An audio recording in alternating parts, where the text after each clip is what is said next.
Welcome back to our channel. So, ఈ ఏడాది నుంచి అకాడమిక్ ఇయర్‌లో యూకేజీ, ఎల్‌కేజీ ఇవి 2 గూడా ప్రీ ప్రైమరీ స్కూల్‌లని ప్రారంభిస్తుంది. క్లాసెస్‌ని ప్రారంభిస్తుంది ప్రభుత్వ స్కూల్‌లోనే.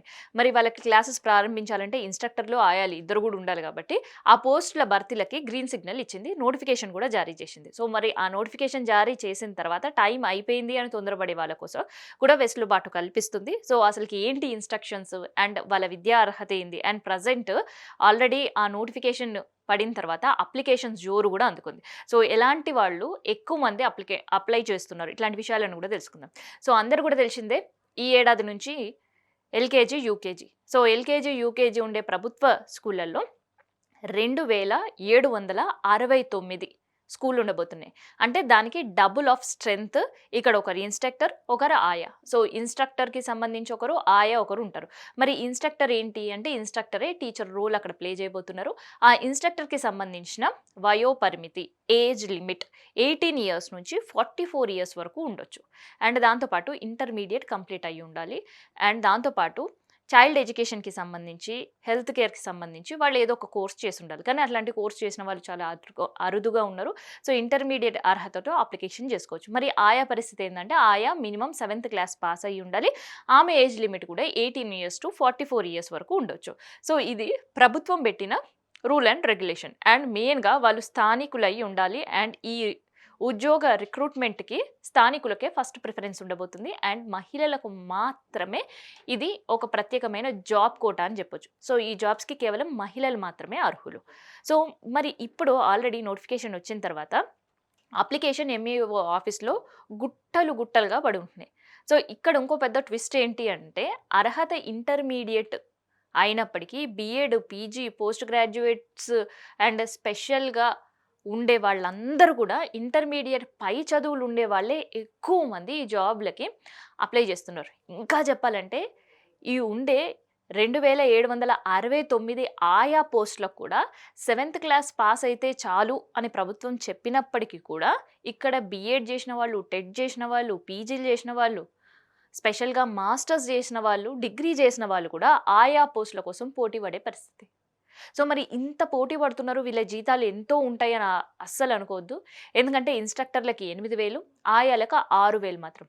సో, వీళ్ళందరూ కూడా ప్రభుత్వ ఉద్యోగులు కాదు. కేవలం కాంట్రాక్ట్ ఉద్యోగులు మాత్రమే. అంటే టెంపరరీ ఎంప్లాయీస్‌గా మాత్రమే ప్రభుత్వం వీళ్ళని ట్రీట్ చేయబోతుంది. అండ్ 1 ఇయర్ తర్వాత మళ్ళీ వీళ్ళు ఒక రోజు యాబ్సెన్స్ తీసివేయడం, మళ్ళీ తర్వాత వీళ్ళని బ్యాక్ రిక్రూట్ చేసుకోవడం. సో, ఇలాంటి ప్రాసెస్ అయితే ఉంటది. సో, అయినా కూడా విద్యా అర్హత ఇంటర్మీడియేట్ పెట్టిన మాస్టర్స్ చేసిన వాళ్ళు కేవలం 7థ్ క్లాస్ ఆయాకి ఉంటే సరిపోతుంది అనుకున్నవా కూడా డిగ్రీ చేసిన వాళ్ళు ఈ పోస్టుల కోసం పోటీ పడే పరిస్థితి కనిపిస్తుంది. సో, ఇంత ఈ ప్రభుత్వంలో ఉండే స్కూళ్ళల్లో ఉద్యోగాలు చేయాలని కోరికుండే మహిళలతో పాటు సో, ఇంట్లో ఖాళీగా ఉండి చదువుకునే ఉండేవాళ్ళు ఏదో ఒక ఉద్యోగం చెయ్యాలి అనుకునే వాళ్ళ సంఖ్య కూడా ఎక్కువే. సో, అందుకనే ఇక్కడుండే పోస్టుల కంటే కూడా అప్లికేషన్‌లు కుప్పలు తెప్పలుగా ఉన్నాయి. సో, 2769 అంటే పోనీ ఒక 3000 మంది అంటే డబుల్ చేస్తే 6000 సిబ్బంది అవసరం ఉంటే ఇప్పటికే ప్రతి నియోజకవర్గంలో ఏదైతే ఈ పోస్టులు భర్తీ చేయాలి అని ప్రభుత్వం ప్రకటించిన ప్రతి నియోజకవర్గంలో సగటున ఒక 50 పోస్టులో లేదంటే 70 పోస్టులో లేదంటే 48 పోస్టులో హైదరాబాద్, మేడ్చల్ మినహా. సో, హైదరాబాద్, మేడ్చల్‌లో మాత్రమే కొంచెం ఎక్కువున్నాయి. ఒకటేమో 275 స్కూల్లు అండ్ దాంతో పాటు ఒక 145 ఇవి 2 మినహా మిగతా అంతలో కూడా చాలా తక్కువే ఉన్నాయి. కానీ సపోజ్ ఒక నియోజకవర్గంలో, ఒక జిల్లాలో ఒక 100 పోస్టులుంటే దానికి సంబంధించి దాదాపు వేలల్లో అప్లికేషన్‌లొస్తున్నాయి. సగటున 2000 నుంచి 3000, 2000 నుంచి 9000 వరకు కూడా అప్లికేషన్స్ ఒస్తున్నాయి. మరి వీళ్ళ సెలక్షన్ పద్ధతి ఎట్లా ఉండబోతుంది? సో, మెరిటా? లేదంటే రిజర్వేషన్సా? లేదంటే క్యాస్టా? అంటే ఎటువంటి రిజర్వేషన్స్ వీళ్ళకి ఇప్పటివరకు ప్రభుత్వం ప్రకటించలేదు. సో, కేవలం వాళ్ళ నాలెడ్జ్ అండ్ వాళ్ళ స్కిల్స్ అండ్ వాళ్ళ విద్యా అర్హతతో మాత్రమే వాళ్ళకు ఉద్యోగాలొచ్చే అవకాశం ఉన్నాయి. సో, ఇక్కడ ఎక్కువ చదువుకునే వాళ్ళకి అండ్ అసలు చదువు చాలా తక్కువుండి సర్వీస్ చేద్దాం అనుకునే వాళ్ళకి చాలా వ్యత్యాసం ఉంటది. సో, యంగ్ జనరేషన్ వాళ్ళందరూ కూడా పీజీలు చేసి, మాస్టర్‌లు చేసి, ప్రభుత్వం ఉద్యోగ క్యాలెండర్‌లు లేక, ఎదురు చూస్తూ, ఏ ఉద్యోగం వచ్చినా సరే చేజెక్కించుకోవాలి అని ఆలోచిస్తున్న వాళ్ళకి, అండ్ మిగతా ఎవరైతే డిగ్రీలు కంప్లీట్ చేసి పెళ్ళిళ్ళై పిల్లలు చూస్తూ, అదే స్థానికంగా ఊర్లు ఉండే వాళ్ళకి మధ్య పోటీ. సో, ఈ పోటీలో ఎక్కువ చదువుకునే వాళ్ళకి లేదంటే నాలెడ్జ్ ఇంటర్వ్యూ అటెండ్ అయ్యే వాళ్ళకి మాత్రమే ప్రభుత్వం ముందు చైరేసి కూర్చోబెడితే మాత్రం ఈ జనరేషన్‌కి గతంలో ఎప్పుడో డిగ్రీ చేసిన 10 సంవత్సరాల క్రితం వాళ్ళకి చాలా వ్యత్యాసం ఉండబోతుంది. సో, యంగ్ జనరేషన్ వాళ్ళకి మాత్రమే మళ్ళీ ఉపాధి అవకాశం దక్కే అవకాశం ఉంది. మరి గ్రామీణ మహిళల పరిస్థితి ఏంటి? సో, గ్రామంలోనే ఉంటూ ఆ గ్రామీణ మహిళలైతే ఈ పోస్ట్‌లకి 100% కరెక్ట్ అనుకున్న పరిస్థితిలో వాళ్ళు అప్లై చేసినా గూడా మళ్ళీ వెనకబడే అవకాశమే ఉంది. సో, ఈసారి ఎందుకంటే ఈ పోస్ట్‌లకి కేవలం ఇంటర్వ్యూ మాత్రమే అండ్ వాళ్ళ విద్యా అర్హత అండ్ వాళ్ళకుండే టాలెంట్‌తో మాత్రమే ఉద్యోగాలు సంపాదించుకునే అవకాశం ఉంటుంది.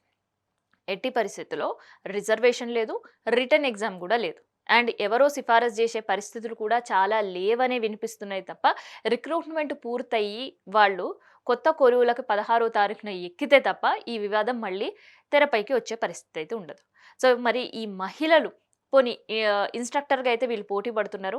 సో, యంగ్ జనరేషన్ వాళ్ళకిస్తే మంచి చదువులు చెప్తారు అనే ఆలోచనలో కూడా చాలామందుంటారు. మరి ఎవరైతే ఆయాగా అయినా పనులు చేసుకోవచ్చు. సో, అక్కడ ఉండే పిల్లలకి వండి పెట్టడమో, లేదంటే అక్కడ పిల్లల్ని టేక్ కేర్ చేయడమో అనే పోస్ట్‌లకి కేవలం 7థ్ క్లాస్ వరకు మాత్రమే విద్యా అర్హత ఉన్నప్పటికీ, ఆ పోస్ట్‌లకు కూడా డిగ్రీ చదివిన వాళ్ళు పోటీ పడే పరిస్థితి.